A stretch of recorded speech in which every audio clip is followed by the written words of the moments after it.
You're claiming credit for having forced the government to back down on the transfer of the Chagos Islands to Mauritius. But in truth, it wasn't you at all. It was Donald Trump. And shouldn't that worry you, that our parliament only gets to vote on something that Donald Trump thinks it's OK for us to vote on? No, Trevor, I have to say that's just wrong. Let me just say this, that is wrong. I've led the work on this since last year, since this whole treaty. It's a treaty that went through Parliament, didn't actually go through any parliamentary scrutiny, and we thrashed the government on that and made it perfectly clear that we're unhappy about that, how unacceptable it was.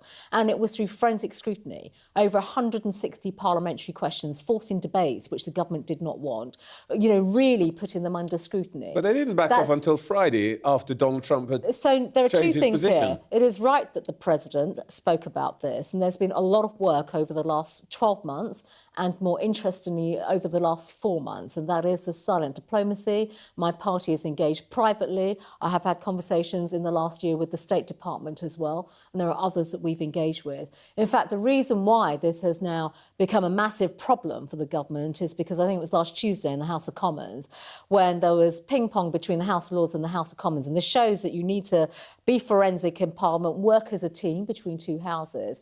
I raised the 1966 treaty, which basically clearly says that Britain is sovereign over the particular territory, over Chagos, and it was a treaty with America, and that the Americans must be consulted on this. And in fact, the reason why the government had to pull its pole position in the debate in the House of Lords on Monday is because of the direct reference to the 1966 treaty, and we calls for the government to pause all of this work. In a way, that's my point, that actually it's the Americans in the background who, whether you motivated it tactically or not, but in the end, it's the American weight in the background that is now creating. There's a reason for it, though. You know this, Trevor, around Chagos, and that's a military base called Diego Garcia. Indeed. And that base is operationalised by the Americans. That is crucial to our joint security, the security of America, I would argue, much of the Western world as well, in terms of military operations and the deployments from there, but also for our country. And therefore, it is an absolute disgrace that Keir Starmer,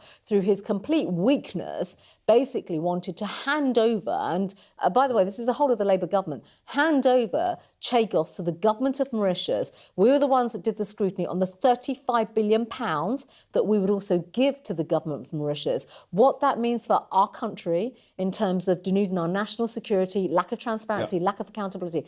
£35 billion of British taxpayers' money, not even going through the forensic scrutiny. The government tried to hide all of this, and that is not acceptable.